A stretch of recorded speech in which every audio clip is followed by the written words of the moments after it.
Educated দুনিয়া চ্যানেলে তোমাদের সকলকে স্বাগত।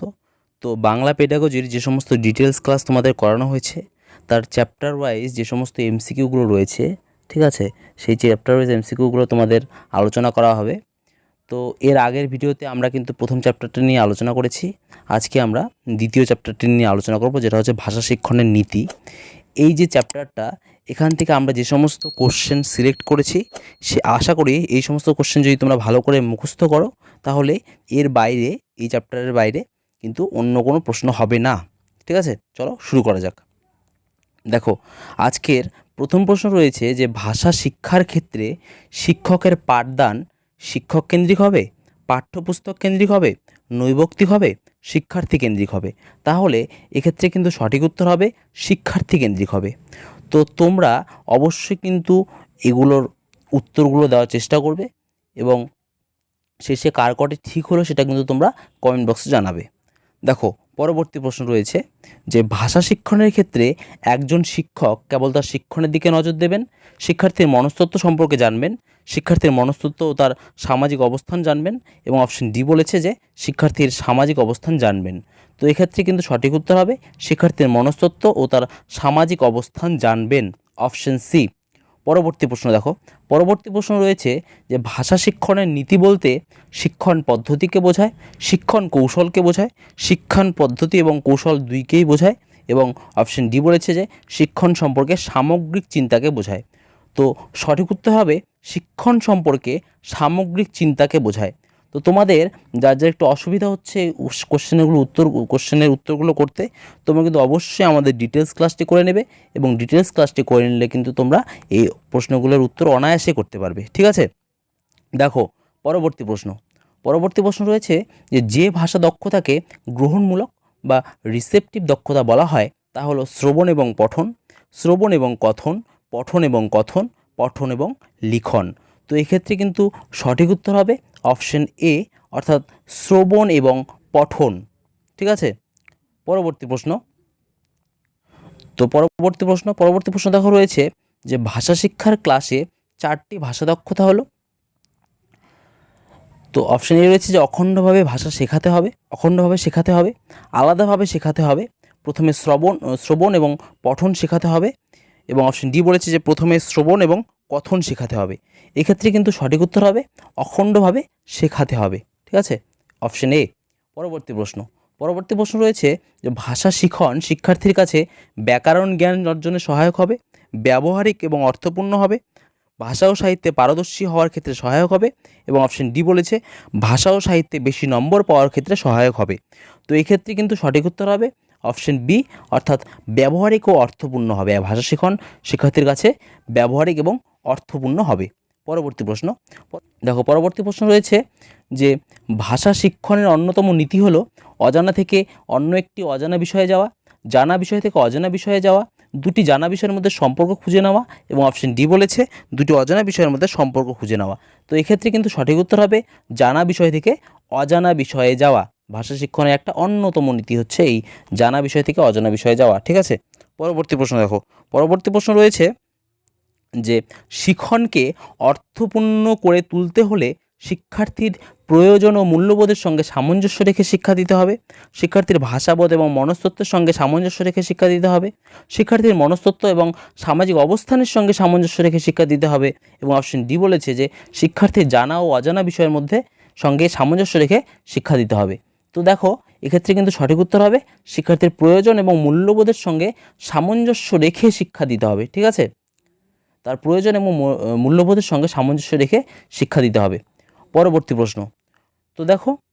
প্রশ্ন রয়েছে যে ব্যবহারিক এবং অর্থপূর্ণ শিক্ষণের জন্য একজন শিক্ষক শিক্ষার্থীর অভিজ্ঞতালব্ধ বিষয় থেকে শুরু করবেন, শিক্ষার্থী জানে না এমন বিষয় থেকে শুরু করবেন, পাঠ্যপুস্তক থেকে শুরু করবেন, এবং অপশন ডি বলেছে যে শিক্ষার্থীর সঙ্গে আলোচনা করে শুরু করবেন। তো এক্ষেত্রে কিন্তু সঠিক উত্তর হবে অপশন এ, অর্থাৎ শিক্ষার্থীর অভিজ্ঞতালব্ধ বিষয় থেকে শুরু করবেন, অর্থাৎ শিক্ষার্থীর যে বিষয়ে অভিজ্ঞতা রয়েছে সেই সমস্ত বিষয় থেকে তাকে শুরু করতে হবে। পরবর্তী প্রশ্ন রয়েছে যে ভাষা শিক্ষার মূর্ত ধারণা থেকে বিমূর্ত ধারণায় পৌঁছানো একটি উপায়। ভাষা শিক্ষায় মূর্ত ধারণা থেকে বিমূর্ত ধারণায় পৌঁছানো একটি উপায় ব্যাকরণের সূত্র, একজন শিক্ষকের বিস্তৃত ব্যাখ্যা বিশ্লেষণ, পাঠদানের সময় প্রশ্ন উত্তর পর্ব, এবং অপশন ডি বলেছে ভাষা সংক্রান্ত খেলা। তো এক্ষেত্রে কিন্তু সঠিক উত্তর হবে ভাষা সংক্রান্ত খেলা। ঠিক আছে, পরবর্তী প্রশ্ন রয়েছে, শিক্ষার্থীর জানা আছে এমন একটি বিষয়ের উপর ভিত্তি করে শিক্ষক কোনো অজানা বিষয়ে শিক্ষা দেবেন। এই জন্য একজন শিক্ষক কী করবেন? জানা বিষয় থেকে কিভাবে অজানা বিষয়ে যেতে হয় সে সম্পর্কে তাত্ত্বিক আলোচনা করবেন। আগে থেকে শিক্ষক একটি লেসন প্ল্যান তৈরি করবেন। জানা বিষয় এবং অজানা বিষয়ের মধ্যে কোথায় কোথায় মিল আছে সেটা শিক্ষক দেখিয়ে দেবেন। এবং অপশন ডি বলেছে যে শ্রেণীকক্ষে একটি পরীক্ষার ব্যবস্থা করবেন। তো এক্ষেত্রে কিন্তু সঠিক উত্তর হবে অপশন বি, অর্থাৎ আগে থেকে শিক্ষক একটি লেসন প্ল্যান তৈরি করবেন। তো তোমরা ডিএলএডের সময় কিন্তু এই বিষয়টা নিয়ে অবগত আছো যে লেসন প্ল্যান কী। ঠিক আছে, তো অপশন হবে অপশন বি, সঠিক উত্তর হবে অপশন বি। দেখো পরবর্তী প্রশ্ন রয়েছে যে ভাষার গঠন প্রকৃতি শেখানোর সময় একজন শিক্ষক আর কি শেখাবেন? ভাষার ব্যবহারিক দিক, শব্দভাণ্ডার, ধ্বনি, বর্ণ এবং শব্দ। এবং অপশন ডি বলেছে সেই সময় অন্য কিছু শেখাবেন না। তাহলে ভাষা গঠন প্রকৃতি শেখানোর সময় একজন শিক্ষক আর কি শেখাবেন? তো এক্ষেত্রে কিন্তু সঠিক উত্তর হবে যে সেই সময় অন্য কিছু শেখাবেন না। যখন তিনি ভাষা গঠন প্রকৃতি শেখাবেন তখন তিনি শুধুমাত্র সেই ভাষা গঠন প্রকৃতিই শেখাবেন। ঠিক আছে, অপশন ডি। পরবর্তী প্রশ্ন, শিখনের একটি সাধারণ বৈশিষ্ট্য হলো প্রথমবার সঠিকভাবে শেখা যতটা সহজ পুনরায় লেখা ততটা সহজ নয়। এটা লেখা হবে না, এটা শেখা হবে।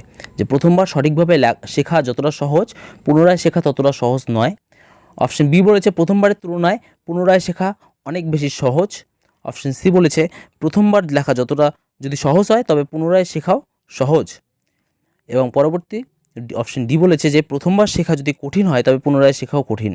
তো শিখনের একটি সাধারণ বৈশিষ্ট্য কিন্তু হবে যে প্রথমবার সঠিকভাবে শেখা যতটা সহজ পুনরায় শেখা ততটা সহজ নয়। Option A. ঠিক আছে, পরবর্তী প্রশ্ন রয়েছে যে ব্যাকরণ শিক্ষায় আবিষ্কার তত্ত্ব কী? ব্যাকরণ শিক্ষায় আবিষ্কার তত্ত্ব কী?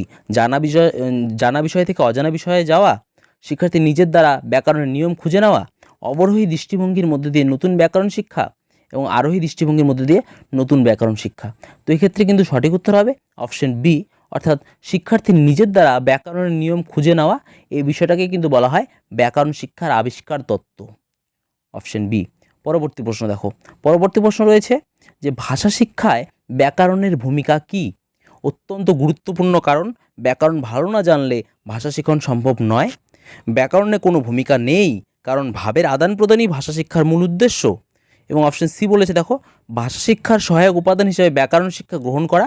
অপশন ডি বলেছে ভাষা নয় ব্যাকরণের জন্যই ব্যাকরণ শিক্ষা গ্রহণ করা। তো এক্ষেত্রে কিন্তু সঠিক উত্তর হবে ভাষা শিক্ষার সহায়ক উপাদান হিসাবে ব্যাকরণ শিক্ষা গ্রহণ করা। Option C. পরবর্তী প্রশ্ন রয়েছে যে ভাষার গঠন প্রকৃতি শেখানোর সময় প্রাথমিক পর্যায়ের শিক্ষার্থীদের কী করা উচিত? ভাষার একাধিক গঠন প্রকৃতি সম্বন্ধে ধারণা দেওয়া উচিত, ভাষার যে কোনো একটি গঠন প্রকৃতি সম্বন্ধে ধারণা দেওয়া উচিত, প্রচলিত রীতি গঠন প্রকৃতিটি কেবল বারবার সহজ ভাষায় শেখানো উচিত। এবং অপশন ডি বলেছে যে প্রচলিত এবং অপ্রচলিত রীতির গঠন প্রকৃতি সহজ ভাষায় শেখানো উচিত। তো দেখো এক্ষেত্রে কিন্তু সঠিক উত্তর হবে যে প্রচলিত রীতির গঠন প্রকৃতিটি কেবল বারবার সহজ ভাষায় শেখানো উচিত। দেখো পরবর্তী প্রশ্ন রয়েছে যে ভুল সংশোধনের ব্যাপারে একজন শিক্ষকের মনোভাব কেমন হওয়া উচিত? শিক্ষক সংবেদনশীল হবেন, শিক্ষক কঠোর হবেন, শিক্ষক প্রতিটি ভুল সংশোধন করে দেবেন। এবং অপশন ডি বলেছে যে ভুল একটা স্বাভাবিক ঘটনা, তাই শিক্ষক ভুলের ব্যাপারে কোনো গুরুত্ব দেবেন না। এক্ষেত্রে কিন্তু সঠিক উত্তর হবে শিক্ষক সংবেদনশীল হবেন। ভুল সংশোধনের ব্যাপারে কিন্তু শিক্ষককে সংবেদনশীল হতে হবে। ঠিক আছে, অপশন এ। পরবর্তী প্রশ্ন দেখো একটা উদাহরণ দেওয়া রয়েছে, খুব সুন্দর একটা উদাহরণ দেওয়া রয়েছে যে আমি কলকাতা যাচ্ছি এবং আমি আগামীকাল কলকাতা যাচ্ছি, এই দুটি বাক্যের মধ্যে মিল কোথায়? দুটি বাক্যের ব্যবহারিক দিক এক, দুটি বাক্যের উদ্দেশ্য এক কলকাতা যাওয়া, দুটি বাক্যের কর্তা এক সেটা হচ্ছে কি আমি, এবং দুটি বাক্যের গঠন প্রকৃতি এক। তো এক্ষেত্রে কিন্তু সঠিক উত্তর হবে অপশন ডি, অর্থাৎ দুটি বাক্যের গঠন প্রকৃতি এক। পরবর্তী প্রশ্ন রয়েছে শ্রেণীকক্ষে শিক্ষকের অন্যতম একটি কর্তব্য যারা পিছিয়ে আছে তাদের বেশি করে বলার সুযোগ দেওয়া, যারা এগিয়ে আছে তাদের বেশি করে বলার সুযোগ দেওয়া, গড়মানের শিক্ষার্থীদের বেশি করে বলার সুযোগ দেওয়া। এবং অপশন ডি বলেছে যে সবাইকে সমান বলার সুযোগ দেওয়া। তো এই ক্ষেত্রে কিন্তু সঠিক উত্তর হবে সবাইকে সমান বলার সুযোগ দেওয়া। যে পিছিয়ে আছে তাকেও বলার সুযোগ দিতে হবে, যে এগিয়ে আছে তাকে বলার সুযোগ দিতে হবে, অর্থাৎ সকলকেই কিন্তু বলার সুযোগ দিতে হবে এখানে। ঠিক আছে। পরবর্তী প্রশ্ন রয়েছে যে কোনো একটি ভাষা শিক্ষার ক্লাসে শিক্ষার্থীরা যদি উৎসাহ না পায় তাহলে একজন শিক্ষক কী করতে পারেন? শিক্ষার্থীকে মৃদু বকতে পারেন, গল্প করতে পারেন, সেই দিনের মতো পাঠদান বন্ধ করতে পারেন, এবং অপশন ডি বলেছে যে ভাষা সংক্রান্ত খেলার সুযোগ করে দিতে পারেন। তো এক্ষেত্রে কিন্তু সঠিক উত্তর হবে ভাষা সংক্রান্ত খেলার যে সুযোগ, সেই সুযোগটা সেই শিক্ষার্থীদের করে দিতে হবে। ঠিক আছে। পরবর্তী প্রশ্ন রয়েছে যে কোন ধরনের শিক্ষণে সংলাপ পড়ানো যেতে পারে? ভাষার ব্যবহারিক দিক শিক্ষণের সময়, কথ্য ভাষার রীতি পড়ানোর সময়, সাধু ভাষার রীতি পড়ানোর সময়, সাধু ভাষা এবং চলিত ভাষার পার্থক্য পড়ানোর সময়। তো এক্ষেত্রে কিন্তু সঠিক উত্তর হবে কথ্য ভাষার যে রীতি, সেই রীতি পড়ানোর সময় কিন্তু সংলাপ পড়ানো যেতে পারে। ঠিক আছে। Option B. পরবর্তী প্রশ্ন রয়েছে যে ভাষা শিক্ষার ক্লাসে শিক্ষক শিক্ষার্থীদের কোনো কাজ দেবেন না, শিক্ষার্থীদের কাজ দেবেন, শিক্ষার্থীদের কাজ দিতেও পারেন, নাও দিতে পারেন, এবং অপশন ডি বলেছে কেবল বাড়ির কাজ দেবেন। তো এক্ষেত্রে কিন্তু সঠিক উত্তর হবে অপশন বি, অর্থাৎ শিক্ষার্থীদের কাজ দেবেন। ঠিক আছে। পরবর্তী প্রশ্ন রয়েছে যে মূল্যায়নের পর যদি দেখা যায় যে কোনো শিক্ষার্থী বর্ডার লাইনে আছে তাহলে শিক্ষক কী করবেন? বর্ডার লাইনে অর্থাৎ ধরো যে 25 পেলে যদি পাস হয়, তো একটা শিক্ষার্থী কিন্তু 25ই পেয়েছে, তো সেক্ষেত্রে সে বর্ডার লাইনে আছে। তো কি বলেছে যে মূল্যায়নের পর যদি দেখা যায় যে কোনো শিক্ষার্থী বর্ডার লাইনে আছে তাহলে একজন শিক্ষক কী করবেন? শিক্ষক তাকে পাস করিয়ে দেবেন, শিক্ষক তাকে পাস করাবেন না, শিক্ষক তার জন্য আবার একটি পরীক্ষার ব্যবস্থা করবেন, এবং অপশন ডি বলেছে যে শিক্ষার্থীকে তার নম্বর জানিয়ে তাকে পাস করাবেন। তো এক্ষেত্রে কিন্তু সঠিক উত্তর হবে অপশন এ, অর্থাৎ শিক্ষক তাকে পাস করিয়ে দেবেন। পরবর্তী প্রশ্ন দেখো রয়েছে যে ত্রুটিপূর্ণ মূল্যায়নের ফল কী হতে পারে? শিক্ষার্থী লাভবান হতে পারে, শিক্ষকের শাস্তি হতে পারে, শিক্ষার্থী পিছিয়ে পড়তে পারে, এবং অপশন ডি বলেছে শিক্ষার্থী এগিয়ে যেতে পারে। তাই ত্রুটিপূর্ণ যে মূল্যায়ন, সেই ত্রুটিপূর্ণ মূল্যায়নের ফল কী হতে পারে? এক্ষেত্রে কিন্তু সঠিক উত্তর হবে শিক্ষার্থী পিছিয়ে পড়তে পারে। অর্থাৎ একটা শিক্ষার্থীকে যদি ত্রুটিপূর্ণ মূল্যায়ন করা হয়, সে কিন্তু বাকিদের থেকে পিছিয়ে পড়বে। ঠিক আছে। পরবর্তী প্রশ্ন রয়েছে যে বাংলা ব্যাকরণ বই হলো একটি বাংলা ব্যাকরণ শেখার বই, বাংলা ভাষা শেখার বই, বাংলা ভাষা শেখার একটি শিক্ষা সহায়ক উপকরণ, এবং অপশন ডি বলেছে শিক্ষকের শিক্ষণ সহায়ক উপকরণ।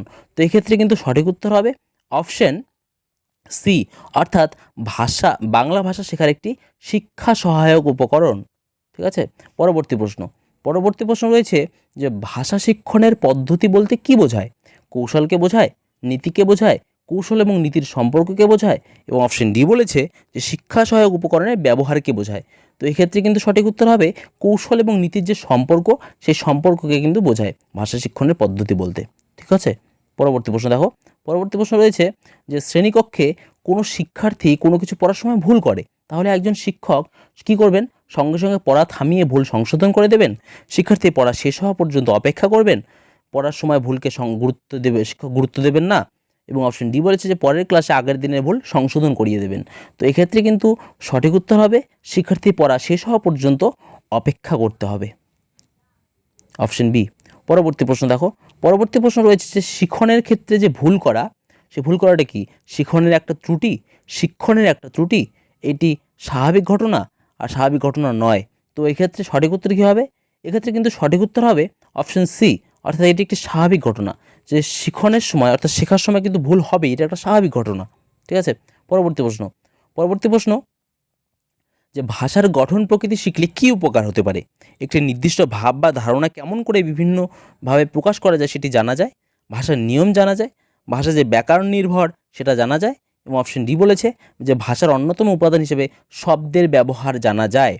তো এক্ষেত্রে কিন্তু সঠিক উত্তর হবে একটি নির্দিষ্ট ভাব বা ধারণা কেমন করে বিভিন্নভাবে প্রকাশ করা যায় সেই বিষয়টা কিন্তু জানা যায়। যদি ভাষার গঠন প্রকৃতি ভালো করে শেখা যায় তাহলে কিন্তু এই উপকারটা হয়।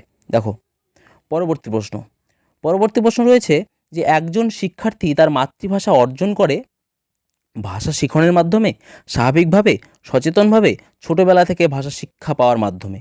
তো এক্ষেত্রে সঠিক উত্তর কী হবে?